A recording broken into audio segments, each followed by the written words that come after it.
just up on stage, and good afternoon. We're going to really have a great discussion, a very timely one, and we have an outstanding panel here today. You know the topic, and it really just follows right on the previous discussion with Marshal Sikorsky and President of the Atlantic Council, Fred Kemp. The whole question of looking at the examination of the changes in the transatlantic security environment since Wales and going forward to the NATO summit to be held in Warsaw in 2016. Now that environment has changed, and we're going to be examining it, looking at a number of factors, not only the whole consideration of what are the challenges confronting the alliance, looking also at what are the appropriate kinds of capabilities that need to be put forward, force structure, and also readiness. And also as part of this discussion, you know, I'm reminded at the end of this month is the issue here in Europe of looking at the sanctions imposed against Russia, being under review. Why does this matter? It matters in terms of the whole security environment and the fact that there hasn't been a ceasefire that has held as a result of the Minsk II summit. And finally, all of the countries have domestic economic issues which are before them. Well, like I said, we have a great panel to take this on, and we're going to begin, in fact, right here. First, I'm going to introduce each as they will speak, so we'll dive right in. We have General Frederick Ben Hodges, who is the commanding general of the U.S. Army Europe. And General, why don't you take it right on? Describe how you see the security environment. What is it exactly in terms of the transatlantic security environment? How has it changed since Wales? And what are the expectations as we go into next year for Warsaw? And what are its implications? Paula, thank you. Obviously, it's the environment is serious. Ever since President Putin's illegal occupation of Crimea, when he used force to change the internationally recognized sovereign border of a European country, all of Europe and North America reacted, I think, in a very positive way. This is unacceptable in the 21st century. And we saw that at Wales, a unity in the alliance that I have not seen in my 35 years in the Army. The nations responded with a readiness action plan and a series of exercises from the Baltic Sea to the Black Sea, air, land, maritime, the development of a very high readiness joint task force. Really some amazing progress. If you think it's only been 9 months since the Wales summit, most of the things that the alliance has set out to do, we have the opportunity to have them in place, at least in an initial operating capability before the Warsaw summit here in just a few more months. So that's lightning speed for any international organization. But at the same time, President Putin has significantly increased his ability to deny access into the Baltic region and the Black Sea. The amount of long-range weapon systems that are in Crimea and in Kaliningrad, air defense systems, the electronic warfare capability that we have seen on display in the Donbass region, very significant. And in fact, we cannot assume that we would have months if there was going to be a contingency in Eastern Europe of some sort.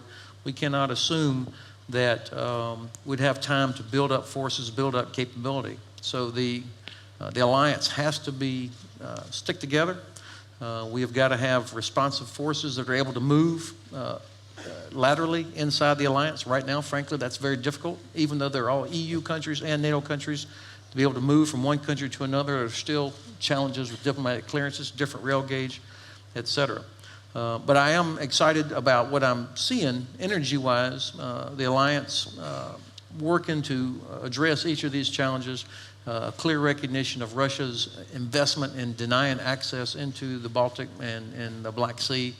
So our response is measured but serious also. Before I go on to the Senator, let me just ask you a quick one. What about the economic constraints? How is that factored into this unity of purpose? Well, you know, the four main, in the construct of international and national power, diplomatic, information, military, and economic, The fact that the Bundeskanzlerin Merkel has been able to keep the EU together, I think, is significant. It's important leadership by the Germans, and a lot of nations are feeling some of the pressure from the sanctions, but I think that's an essential part of it, just like the information space. Russians use information like artillery and rockets without a whole lot of concern about accuracy or the truth. The West has to be able to compete in the information space while surviving scrutiny from Parliament, our media, and retain the respect of our people. All right, great.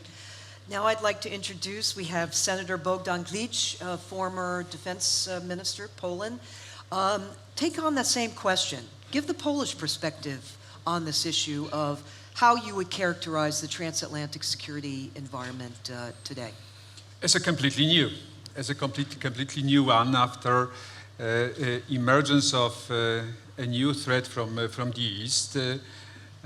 This one that we used to observe before the end of the of the Cold War. This is much more geopolitical situation in Eastern Europe, but the threat is similar. This is the threat that we used to understand better several years ago, but we believed that it disappeared.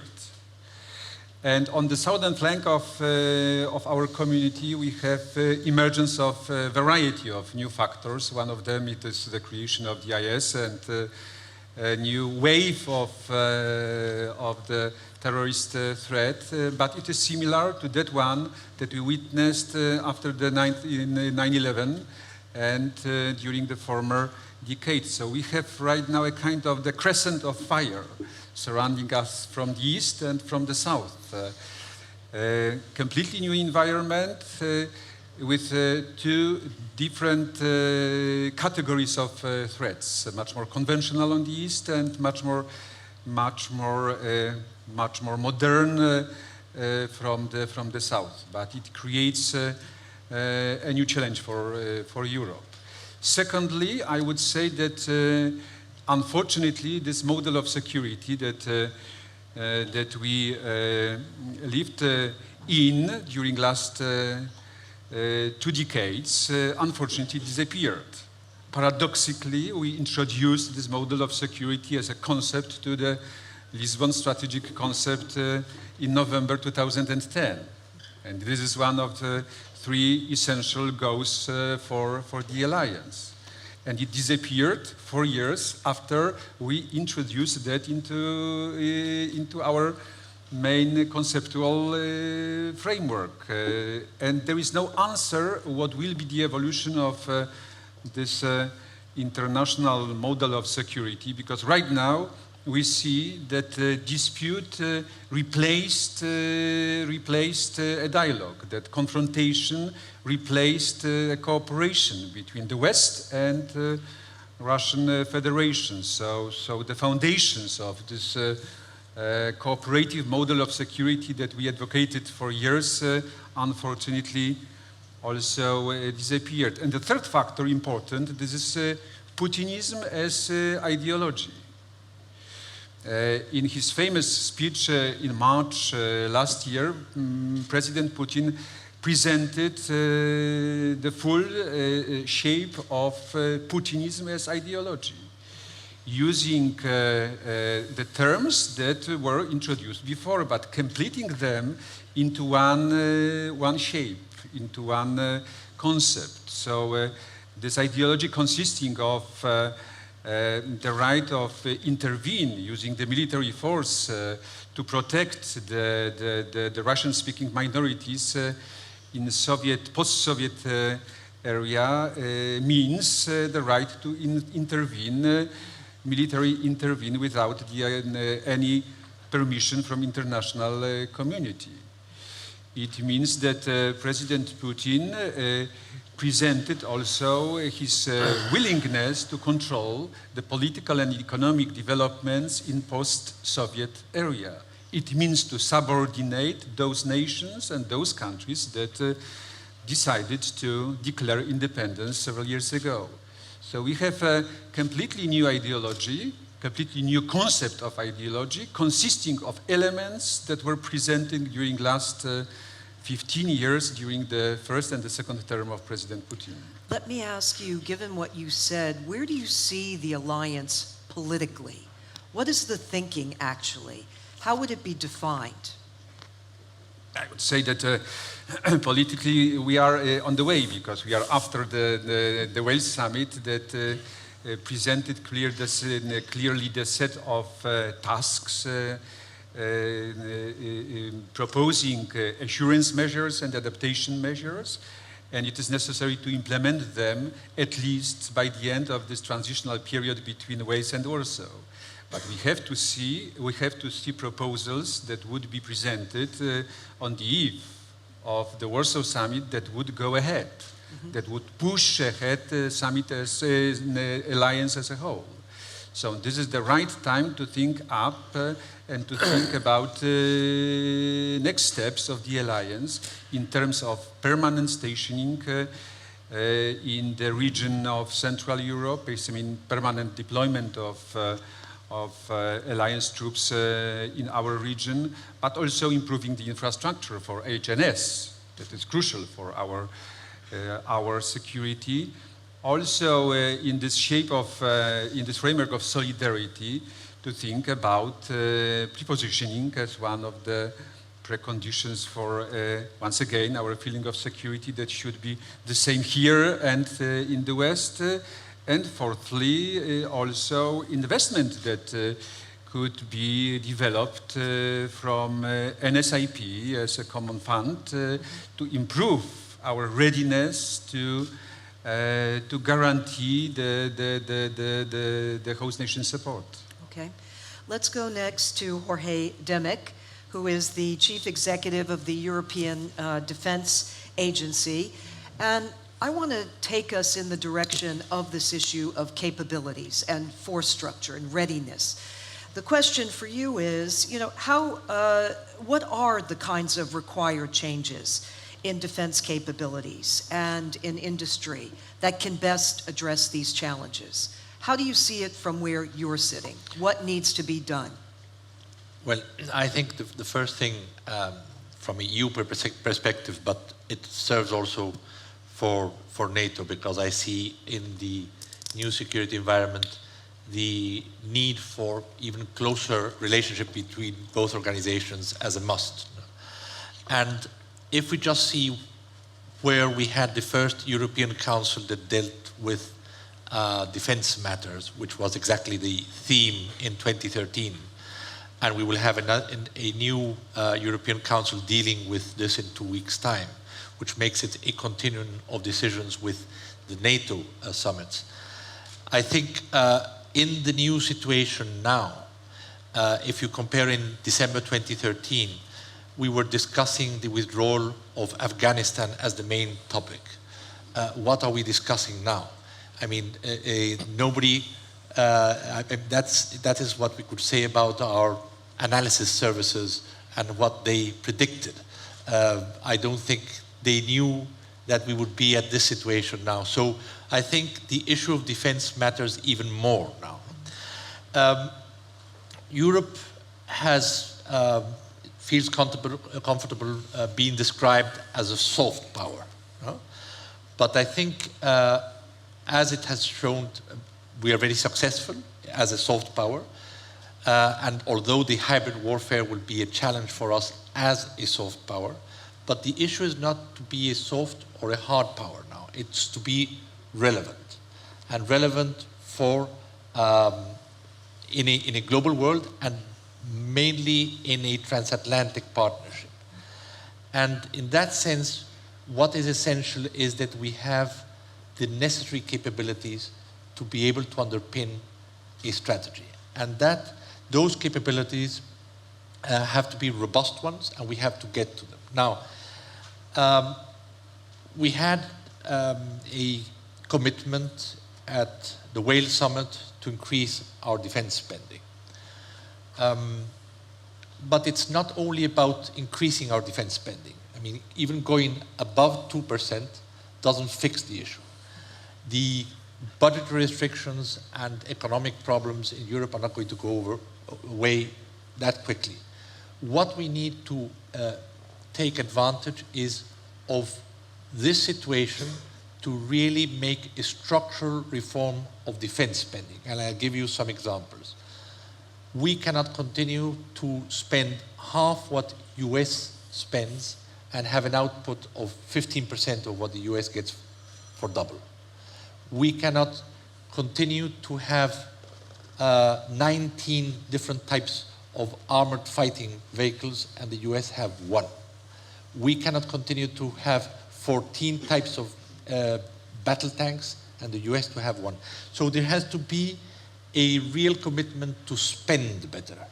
Now, that implies basically that with systems which cost more and more, you have spiraling costs for the systems, the only way to get through it is for enhanced cooperation, and that is at the heart of what we do in the agency. And for that, it is essential that we preserve a strong integrated industrial base.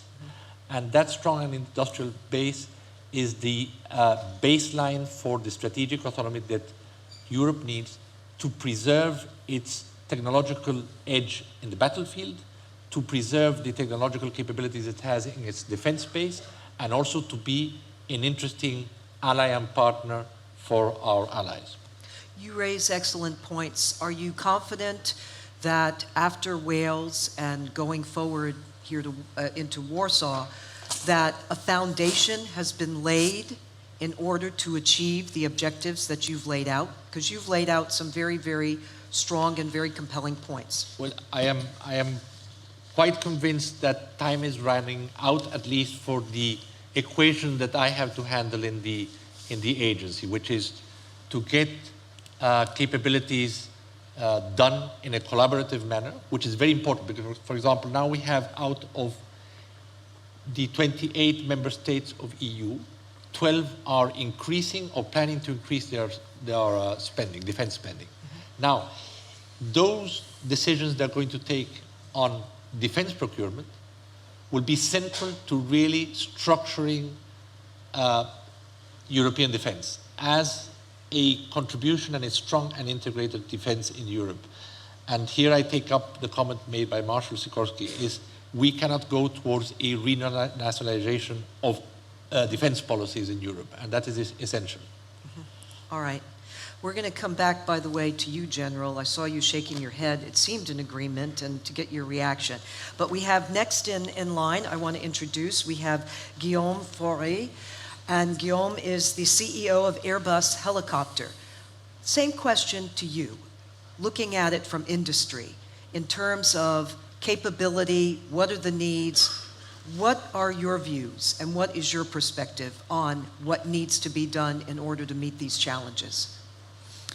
I would like to elaborate on what Jorge said about the hybrid warfare environments, and this is something which is impacting industry, because the changes between one NATO summit to the other one is linked to the speed of disruptions and evolution of different parameters which are connected with hybrid war in the environment, namely cyber attacks.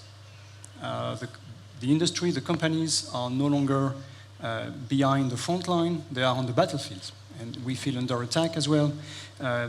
Something has changed on the way the products are designed, in the way they are maintained, operated, because they have to be protected against cyber threats which are not located somewhere, but which can be deployed from far away.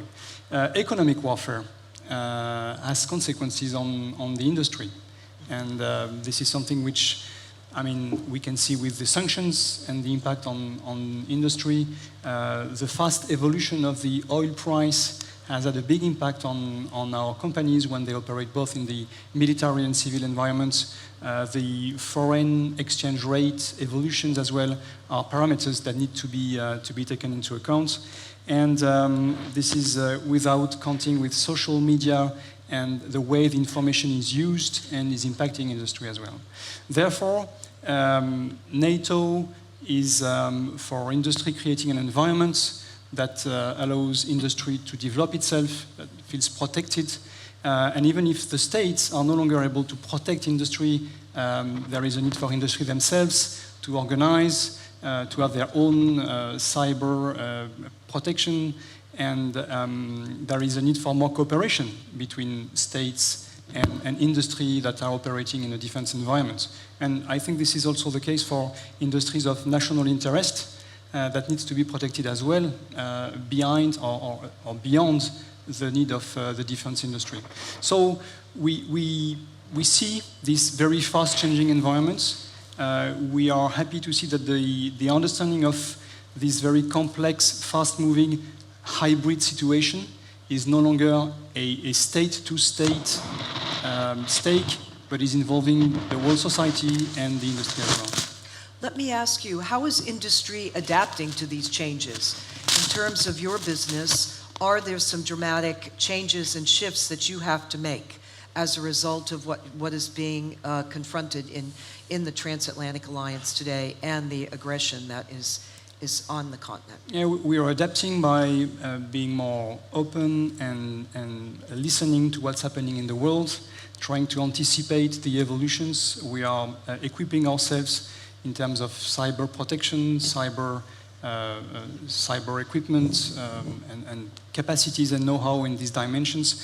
Companies themselves are communicating, exchanging, communicating with the state agencies on these topics. We are working very much on the supply chain.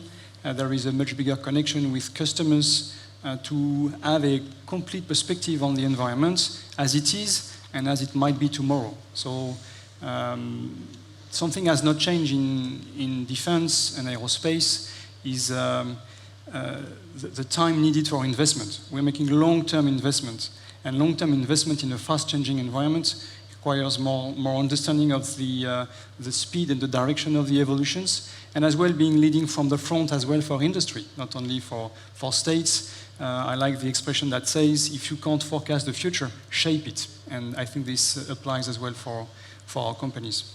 All right, thank you.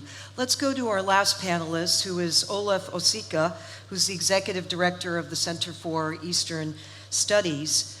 You know, the question to you is, let's circle back to this whole issue of Poland's position and also the position of the Baltic states.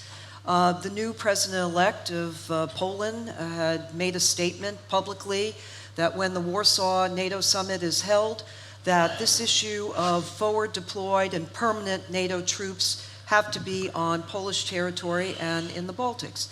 Give us a sense from your perspective as to, can we and are we going to see this take place? What's the public opinion here? What's the public opinion throughout Europe for this position? Well, thank you very much for that question. Well, I don't know what will happen in Warsaw next year, of course, but I can tell you what I would like to see happening in Warsaw. So the first thing I guess it's very important, and I'd like to stress it, is that the crisis which we are having in our eastern neighborhood, but it refers to the entire European neighborhood, is something which is a long-term process. So it's not just a temporal breakdown of European security structure. I guess it's far more important, and in this sense it's long-term. Secondly, and from that follows that we see, or we tend to see in Poland, the Newport summit as not just a NATO summit, but a beginning of a long-term process of NATO adaptation. And then Warsaw. I would like to see three things happening in Warsaw. The first one would be that we need deeds, not words. And we all know the history of NATO, the history of NATO summits, from Washington, Prague, Bucharest, and I think there is an impression, not only in Poland, that we are very good in, making commitments, adopting strategies, some blueprints, but actually we are very, sometimes it turns out that we are paying a lip service to that commitment. So I think, especially in this security environment which we have in our eastern neighborhood, we need to show that we are serious about our commitments. That will be number one. Number two, well, we need to forge something which I would call, a double-track approach to Russia. I mean, something akin to the Harmel report of the late 60s, combining deterrence with cooperation, because whatever you may say about the crisis which we have and the war in Eastern Europe, I mean, it's not the Cold War again. I mean, there are some new elements, of course. So in this sense, we have to keep both channels. I mean, we have to keep the channel for cooperation and communication with Russia. At the same time, we have to show to the Russian leadership that you are very serious about defending our security, which basically means we need, I guess this is the long term, or actually I would like to see it as a mid-term process. We need the permanent stationing of troops, both in Poland and in the Baltic states. And the last thing which I would like to address, it's the, I guess, I don't know how to do it, but I guess we need to somehow approach the societal foundation of NATO. And here I'm referring to the Pew Research opinion poll, which was made public actually the day before yesterday, if I'm not mistaken, which shows that, you know, among some NATO European members, the society is not ready. Actually, the public opinion does not envisage its governments to commit to Article 5 missions, which basically shows that we have a problem with the social support, or public opinion support, if you wish, of the Article 5. And this is the foundation of the alliance. I mean, we can't win this crisis without public support. And we cannot win, we cannot adapt NATO to this new situation without public support. And here we go back to you know, the question of capabilities. I mean, you cannot expect the public opinion of governments to increase the defense spending or to, you know, start spending money wisely if we don't have the public support. And this is something which is quite often overlooked in our discussions about European security, NATO adaptation. But when we see the situation in Europe as it is now, I mean, the farther west we go, the less people are ready actually to contribute to NATO Article 5 defense. And this is something which worries me very much. And I guess we need to think of how to address this issue also during the NATO Warsaw Summit next year. All right, let me circle back. And by the way, in about 5 minutes, we're going to go to all of you. So be thinking of your questions. General and Senator, I want to ask you, especially with what Olaf put forth, these 3 points, and then also the points put forth earlier about the force structure. Give your perspective. Do you agree? Those are the 3 central points. Is there a wavering over Article 5? Where are we? General. Well, first of all, the 3 points are good, but I completely disagree with the implication that NATO is about words and not deeds. Our great alliance is not perfect, but for 65 years it has been the most successful alliance in the history of the world. You don't get to be that way and accomplish the mission of deterrence by just talking about it. So I think it's important that we keep that in focus. Clearly at the Warsaw Summit, we need to show progress on the commitments that were made at Wales, and I think we are making progress on those. The comment earlier about interoperability, or about so many different nations having their own weapon system, that is in fact unsustainable. We have got to be where we are more interoperable. This notion of pooling and sharing and smart defense, there are examples of it out there. The Baltic Defense College in Tartu is an excellent example of nations coming together. Multinational Corps Northeast in Szczecin, where Poland, Denmark, and Germany were asked by SACEUR to take on a regional responsibility. A great example of where a headquarters, of which Poland is an essential part, can help get us smarter about collective defense in the most vulnerable region in the alliance.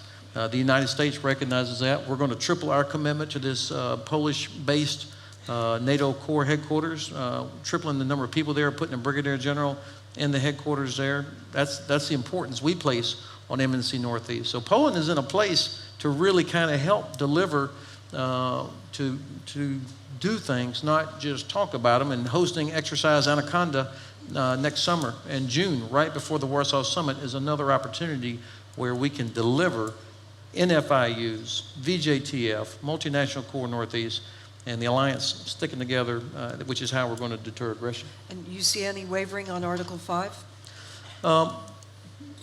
There's not wavering. And I'm not trying to be, I'm not smart enough to be clever with the words, It's, what defines Article 5? That's always going to be the challenge. Is cyber, is that Article 5? Little green men. If you don't believe that those little green men were Russian soldiers, you'll never believe it. You don't want to believe it. So that's going to be the challenge, which is why SACEUR says defense begins at home. Each nation has got to do its part to live up to its obligation, to be prepared. The United States has soldiers in Estonia, Latvia, Lithuania, and Poland, a lot of soldiers here right now, Bulgaria, Romania. We will continue rotating for as far as I can see. We have exercises scheduled all the way through next year and the following year. So the United States is going to be here with Poland. I don't think you have to have permanently stationed troops. I don't think that'll be acceptable to the rest of the alliance. All right. Senator, let's hear from you, and then we have a number of people lined up for questions.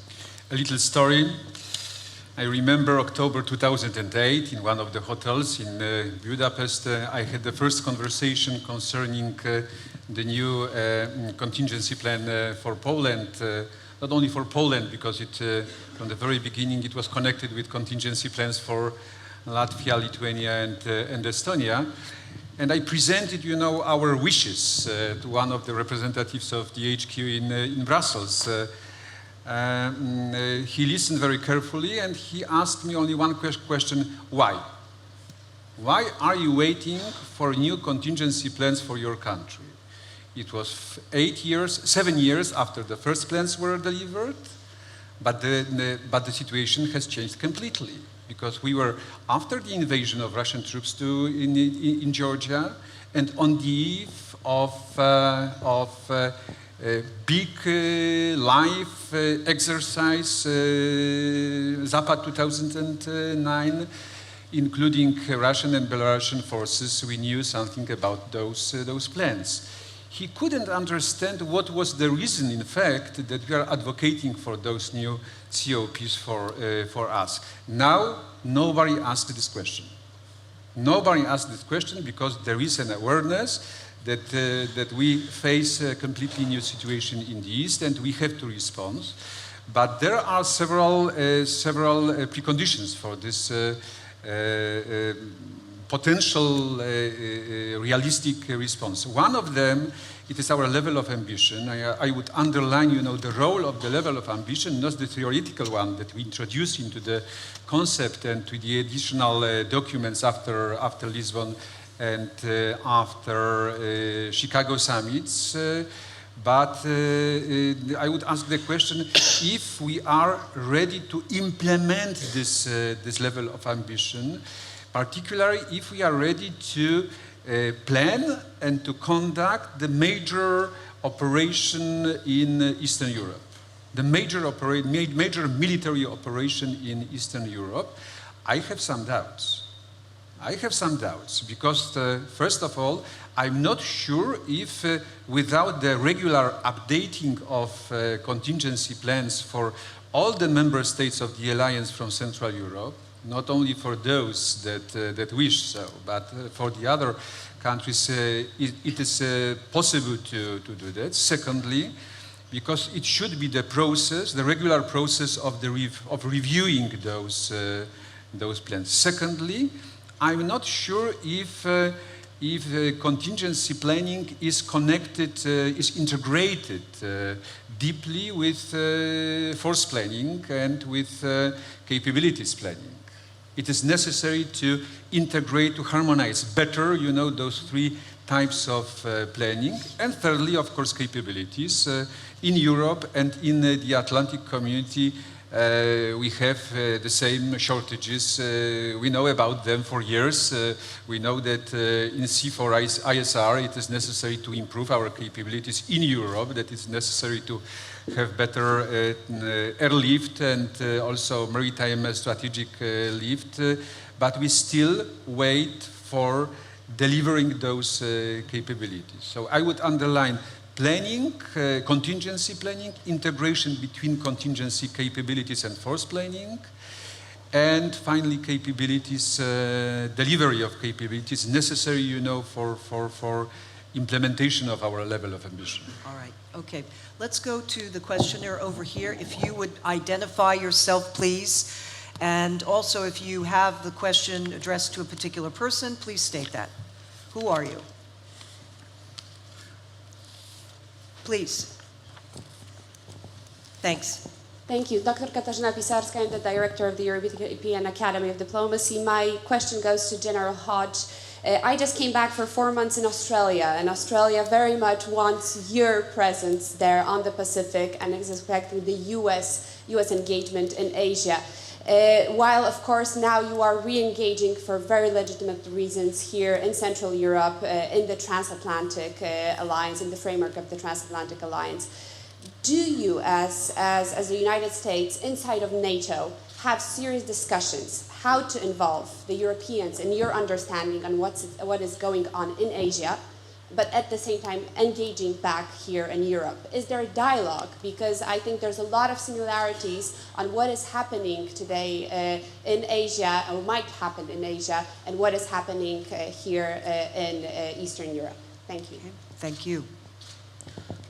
So, of course, my focus is in Europe. The United States is a framework member of NATO.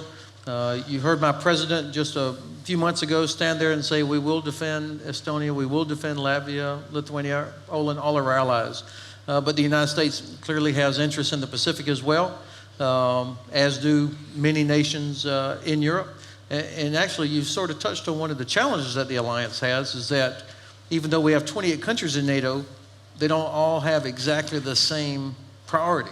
Depending on where you are geographically, I would imagine if you talk to your colleagues in Portugal, Spain, Italy, or Greece, they would tell you the number one threat for them comes out of North Africa with illegal immigration, Daesh. Or if you're in Norway, perhaps, you're thinking about the high north and impacts, or in Denmark, they're worried about what the Chinese are doing in Iceland. So I think that's a natural state of affairs, that all of us would be pulled in different directions, and plus working in the Middle East together, going back into Iraq, Afghanistan. That's a natural state of affairs, and each country is trying to balance that. So that's why it's so important that we improve the interoperability, that we don't waste resources, that we are as effective as we can be with what we have. All right, thank you for that. Let's go over there. The card, yes, you can give the mic, and then we're going to come in front here, in the front row. Thank you. Forgive me if I stay seated. I have a laptop on my lap. I'm sorry. But please introduce yourself. Of course. My name is Salwa Amin. I'm from Compact Magazine, Germany. And my question is to Lieutenant General Hodges regarding the spearhead forces and the rotation, the faster rotation, and the non-permanent implementation of substantial troops.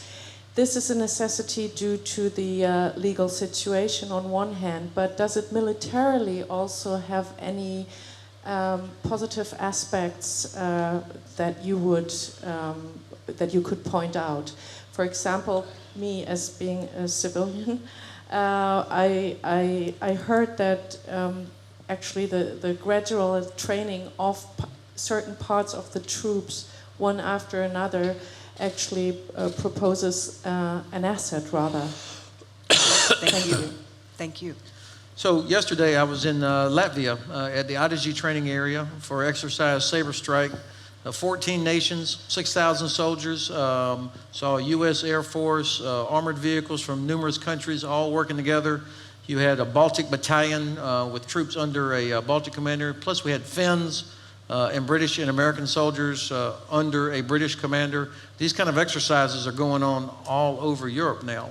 Atlantic Resolve, which is sort of the umbrella title for the assurance measures that are underway.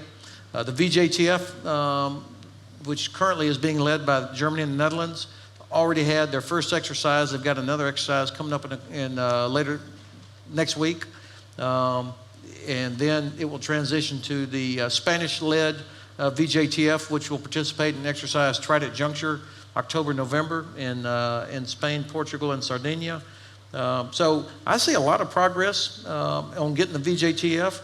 Clearly, if we're serious about having a capability that is responsive, that will provide a deterrent effect, the 28 nations have to give SACEUR the authority to alert it, to assemble it, and exercise it without having to go through all 28 nations every single time with full NAC approval. So I think that's an important part if the nations are going to get the benefit of the VJTF. All right. I don't know if I answered her question, though. I defer to you, though, Ambassador. All right. I'm gonna let her ask a follow-up, and then we're gonna go right here in the front. And we have a gentleman in the back. Yes, I'm sorry. but a very brief Yeah, interjection. since the Lieutenant General was referring to the NAC, but there still are the national parliaments who have to decide for every single deployment, right? And that could cost some time, especially since there's a huge discussion in Germany, where I'm from. Thank you.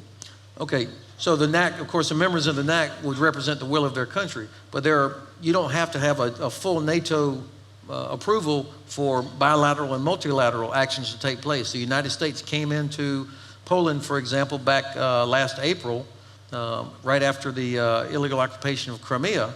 That was a bilateral agreement between the United States and Poland. So the United States, UK, Germany, other countries are not prohibited from assisting an ally outside the framework of NATO. Obviously, what we prefer is the power of all 28 nations of the alliance being involved. So we have U.S. troops in Poland right now, and they will stay here as far as I can see on a rotational basis. All right, let's go in front here. Thank you very much, Paula. Damon Wilson with the Atlantic Council. We've heard from some of our interlocutors about NATO's choices as it looks east to the so-called gray zone between the alliance territory and Russia, and that some of our interlocutors have phrased it as they face a choice between membership or nothing, and some equate that to war or peace. And I think that's not quite right, and I think it is clear to us that there's a bit of a security vacuum in Ukraine and Moldova and Georgia. Minister Szymanek this morning in his remarks alluded to the fact that maybe the Warsaw Summit needed to address how NATO would think about these key partners in the East. I think it's quite ripe for a new strategic partnership initiative that could define something more robust for the alliance to do with Ukraine, with Moldova, with Georgia, that really sort of makes it clear that the choice isn't just membership or doing nothing at all. And I'd welcome your thoughts, reactions to that, and what that package might actually look like. Very good question. I'm going to go to the Senator and to Olaf. Let's get your views on that, and then General, if you want to jump in. But Senator and Olaf. I'd like us not to forget about the existing legal framework of cooperation with Ukraine. We do have the special partnership with Ukraine, in which our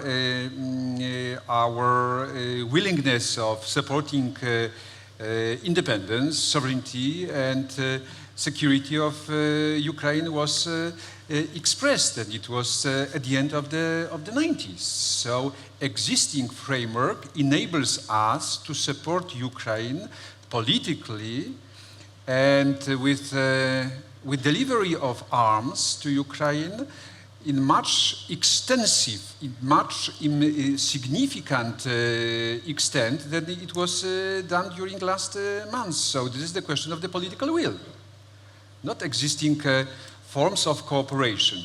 In this legal framework, we could do much more for Ukraine than as the alliance we did during last months. So basically your answer is it doesn't have to be one, end membership, but there are other steps in between with the various countries that Damon had mentioned, correct? Yeah. You mentioned Ukraine, but he also mentioned Georgia and Moldova. Also. Okay. Olaf.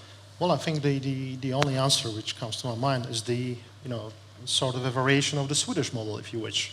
I mean, all but institutions, which basically means the profound, deep military integration, participation in all policies without formal membership. I think that's the only solution to actually approach countries like Ukraine, Moldova, Georgia, taking into account the very fragile geopolitical situation they have, and also the domestic factor. Once again, we have to remember, whether we talk about Ukraine, Moldova, Georgia is a different story. The societies are very divided there on the issue of NATO membership. Even if we, as we can see now in Ukraine, there is a shift of opinion towards NATO membership and towards EU membership, it does not mean that we have a national consensus in those countries on the issue of future NATO membership. All right, Jorge, you wanted to comment, and then General. I just wanted to come back with this idea, but also for what we have seen of EU and NATO having to work closer together, for example, also in this aspect. This week, the day before yesterday, under the authority of the High Representative, I launched the negotiations with Ukraine for an administrative arrangement that will help Ukraine to develop capabilities which will be interoperable with the ones of the European Union member states, and will also help them conserve an industrial base to keep those capabilities. So that's another clear complementarity which comes in the same sense as using the frameworks that exist. This is based on the association agreement that we have with Ukraine. Ukraine has also made the appeal for lethal or defensive military assistance. Your view on that? Well, now this process will take us, they have to be, Ukraine is the largest partner contributor to CSDP operations. Mm-hmm. So we have an interest in giving them the capabilities to be able to go down that line. But they have to be capabilities that benefit mutually our cooperation. So we will be looking into that, and we will be at what member states decide on it. All right. General, you had a comment. Damon, thanks for that question. I don't know that I would call it a security vacuum. We've had the PFP structure, Partnership for Peace structure, in place now for several years. Countries like Georgia, Ukraine, others have provided soldiers to ISAF, to Iraq, Kosovo, different missions for years. We've trained with them for years, and that's continuing. I was in Finland about 3 weeks ago for their annual mechanized exercise where they called up reservists. The Finns have an excellent defensive capability. They're not sitting around, so I don't see that as a NATO or nothing kind of situation with them. The Swedes, I would put in a similar category. I was in Georgia 2 weeks ago. We had an American mechanized company that we moved across the Black Sea on a ferry to participate in a Georgian exercise, along with an airborne company. Those kind of things are going on. And of course, in Ukraine, we have about 300 soldiers that are there near the city of Lviv at the Yavoriv Training Center, training Ukrainians. This mission for sure will continue at least out through the end of October, potentially could go longer. Canada's coming in, the UK is already there. So in what you referred to as the gray zone, I think there's actually a lot of activity and a good structure with the Partnership for Peace. So it doesn't have to be an all or nothing kind of situation. All right, we're going to take 2 more questions and then we have to wrap up. The gentleman back here, you have the mic, and then also if we could bring the mic up in front here to the front row, right here to the front row. She had her hand up. Please. Thank you. Marek Świerczyński, Polityka Insight Analytical Center. General, in military terms, what is the difference between persistent rotational presence and permanent presence, which, as we know, can also be reduced? Thank you. Okay. No, it's a fair question. I think the difference, and it's perhaps a nuanced difference, but when you talk about a permanent presence of forward station soldiers, installations, camps, the infrastructure, that has a symbol that's different from soldiers, which is what we're doing now, where American soldiers, British soldiers, Dutch, others rotate into a country, live in the barracks with a host nation soldier for a period of 3 months, do exercises and that sort of thing, and then another unit comes in. So it's a different level of commitment in terms of money, but also the visual. The fact that we're using what the President authorized and the Congress authorized us to have, the contingency funding known as European Reassurance Initiative. We're using that money to pay for exercises, to improve host nation training facilities like Dwosko-Pomorsky, for example, versus using U.S. tax dollars to build a base that would, I think, frankly, would cause problems inside the alliance. And I do think it's important that we assure and deter, but while also preserving the unity inside the alliance, because that really is President Putin's #1 objective, is to break apart the alliance. And that, I think, is paramount. All right, and you have a question. I'll try to be. Egat Kashalashvili, Georgian Institute for Strategic Studies. First on Georgia, I think it is important to remember the fact that Alliance decided already about the eventual membership of Georgia. So to put Georgia in an equal stance when it comes to the countries that are decided on that issue, or where the decision from the side of the Alliance has not been made, is a wrong premise in itself. It puts a question mark on the credibility of NATO. So I understand that the ultimate credibility issue comes with Article 5, but then summit decisions matter, we would hope. And then the decision has been reaffirmed a number of times. And then to follow up on the question that Damon has put up, I would refrain from being too content with the existing frameworks, even with the new initiatives in the way they've been invested in as of now. If we take an example of DCB, which is a Defense Capacity Building Initiative from the last summit, and if you look, what is the investment actually in the initiative? There's no additional investment in it. So basically what the headquarters are struggling in right now is to come up with the resources that could actually fund human resource-wise or otherwise as well the initiatives when it comes to Georgia or Jordan even more so. So when we speak about Warsaw and then when we speak about the defense capacity building initiatives, it's high time to think how the military component of that could be enhanced so that we have something more when it comes to the short-term perspective deliverables as well. And in the case of the countries like Georgia, what could be elements of it that could enhance territorial defense capacities of the country, capabilities as an actual capabilities, so that we could raise the cost for ad hoc or more systemic military adventurism of Russia when it comes to our own effort that we could do in this direction. All right, let's see if we have an answer to that question. Would anyone like to step forward on that question? Senator, do you mind my picking you out? Exercises, joint programs concerning capabilities, enhancement of interoperability between Georgian armed forces and variety of Euro-Atlantic military forces. Within the existing framework, once again, there is a bigger opportunity for using, those ties between Ukraine, Georgia, also, especially Ukraine and Georgia than right now. This is the result only of the political willingness. All right, and General, if you'd like to answer, and then Guillaume, I don't know, I'd like to give you just a last chance, and then we close, if you'd like to, not on that question, but just any points you'd like to make in closing. I'd reiterate the exercises that we're doing. We've had 2 exercises with the Georgia just in the last 6 months where U.S. forces have been there. So that's not inconsequential, and we're already committed to next year's Georgian exercise at Noble Partner.